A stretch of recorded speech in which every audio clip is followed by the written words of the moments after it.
Media Arab banyak yang ikut meramaikan kampanye terkait dukungan yang diberikan kepada wasit asal Oman Ahmed Alkaf.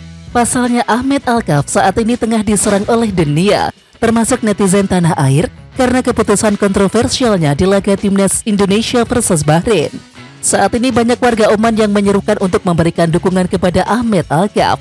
Beberapa media yang berada di Timur Tengah pun akhirnya ikut bersuara memberikan dukungan kepada wasit Ahmed Alkaf, seperti Media Selati hingga Latest News 2026.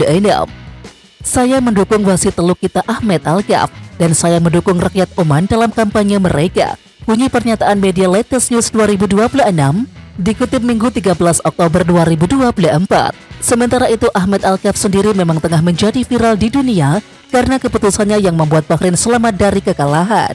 Dalam pertandingan yang digelar di Stadion Nasional Bahrain pada tanggal 10 Oktober 2024, seharusnya laga berakhir di menit ke-90 plus 6.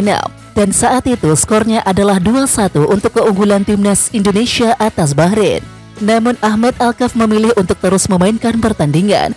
Menariknya media-media Timur Tengah justru memberikan dukungan kepada Ahmed Alkaf. Dan alhasil Indonesia pun akhirnya ikut menyerang media-media Arab tersebut.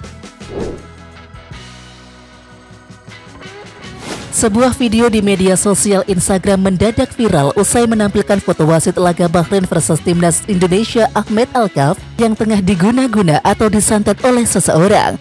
Video viral tersebut diunggah oleh akun @banyuwangi_hit di Instagram, di mana tampak seseorang dengan merekam foto Ahmed Alkaf beserta barang-barang lainnya.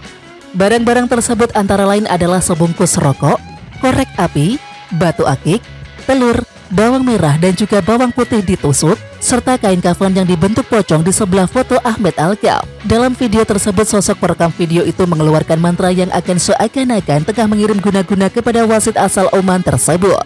Selain mengeluarkan mantra-mantra, perekam video tersebut juga menunjukkan aksi seperti menyiram kain kafan dengan beberapa tetes cairan dan juga membakarnya. Sontak video tersebut mengundang atensi netizen. Banyak netizen dibuat terpingkal dengan aksi perekam yang mengirim guna-guna ke Ahmed Alkaf tersebut.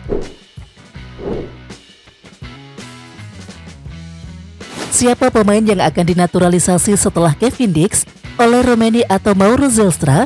Ya, Federasi Sepak Bola Indonesia atau PSSI nampaknya tak akan berhenti memperkuat timnas Indonesia.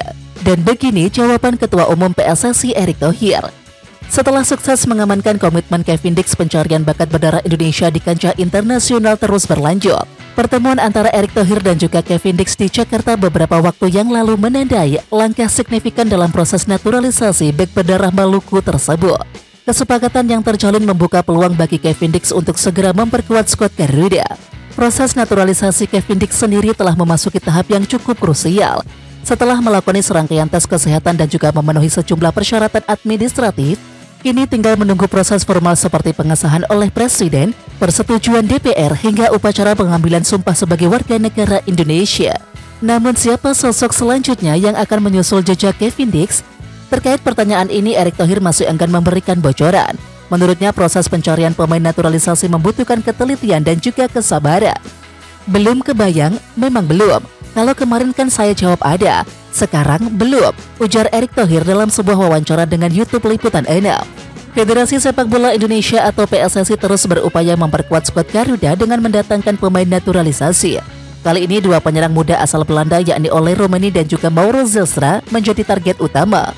Kabarnya Mauro Zylstra telah mengirimkan dokumen persyaratan naturalisasi ke PSSI. Keduanya diharapkan bisa menjadi solusi untuk meningkatkan daya gedor lini depan timnas Indonesia. Ole Romeni yang kini membela FC Utrecht telah menunjukkan performa impresif dengan mencetak 2 gol dari 7 pertandingan di Eredivisie musim ini. Sementara itu Mauro Zylstra baru-baru ini bergabung dengan Volendam U21 setelah mengakhiri kontraknya dengan NEC Nijmegen U21. Timnas Indonesia sendiri tengah berada dalam performa yang cukup baik. Skuad Garuda belum terkalahkan dalam 3 pertandingan terakhir di kualifikasi Piala Dunia. Dengan tambahan amunisi baru dari pemain naturalisasi, diharapkan timnas Indonesia bisa meraih hasil yang lebih baik lagi di masa depan.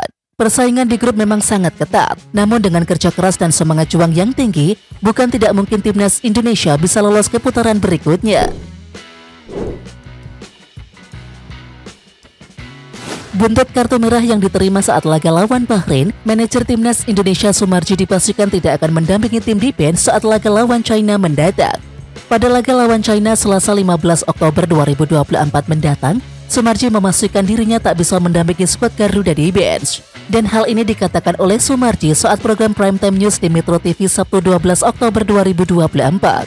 Kalau saya kemarin, saya sudah protes yang pertama kaitannya dengan kepemimpinan wasit dan juga fair play, kata Sumarji. Pertama, kenapa tidak yang gol terakhir Bahrain tidak mengecek VAR?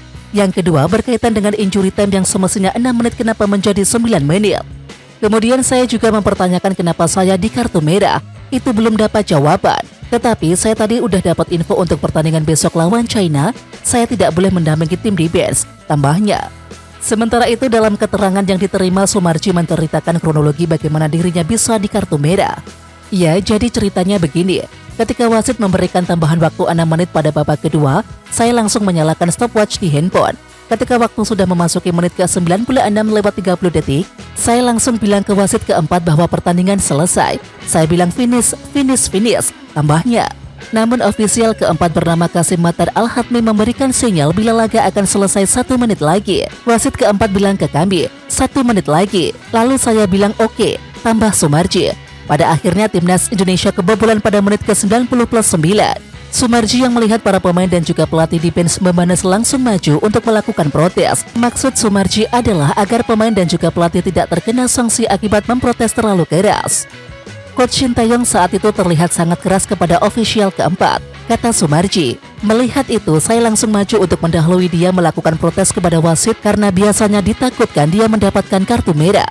Jadi biarkan saya saja yang melakukan protes keras kepada wasit, tambahnya.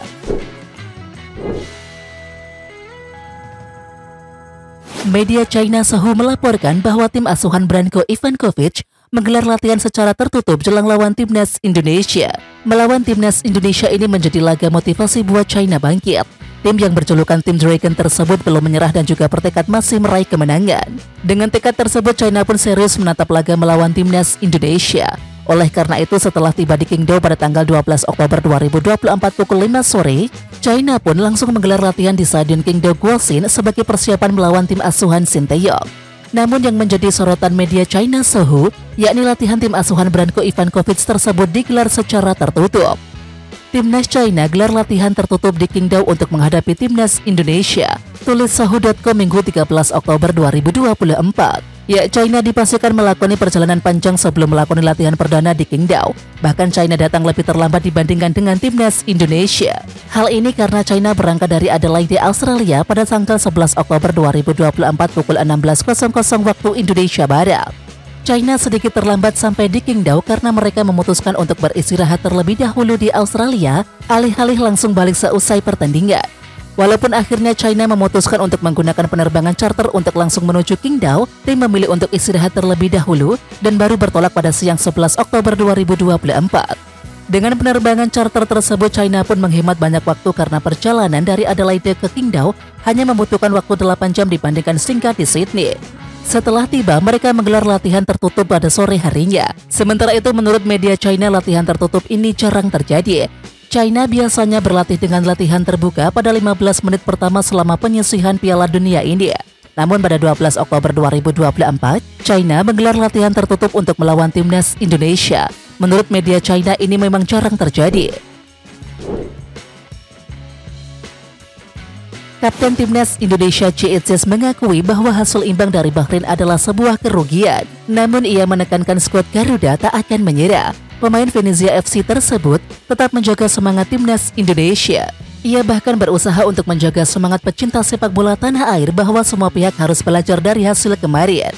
Sejujurnya, 1 poin terasa seperti sebuah kerugian, tetapi tidak ada gunanya mengeluh tentang hal-hal yang sudah terjadi di masa lalu, tulis JC sumber Instagram pribadinya Minggu 13 Oktober 2024. Semangat, satu-satunya hal yang dapat kita lakukan adalah belajar dari mereka dan terus maju, ucapnya. JHS menekankan bahwa timnas Indonesia akan tetap menegakkan kepala untuk menghadapi laga selanjutnya. Ia bahkan menekankan tim merah putih tak akan menyerah begitu saja. Kita akan tetap tegakkan kepala dan yang terpenting kami tidak akan pernah menyerah, tegas JHS. Dalam kesempatan ini, JHS pun berterima kasih kepada supporter timnas Indonesia. Ia berterima kasih kepada supporter tetap percaya dengan skuad Garuda dan telah memberikan dukungan. Percaya, terima kasih khusus kepada semua orang yang telah datang untuk mendukung kami di Bahrain, kata Chiesis. Kita Garuda, tutupnya. Siapa kita? Kita Indonesia. Ayo kita dukung terus sepak bola tanah air Indonesia. Jangan lupa dukung terus Garuda Raya Channel dengan subscribe, like, dan komen karena saran dan kritik kalian sangat bermanfaat untuk perkembangan channel ini. Tungguin video selanjutnya dari Garuda Raya Channel. Salam olahraga.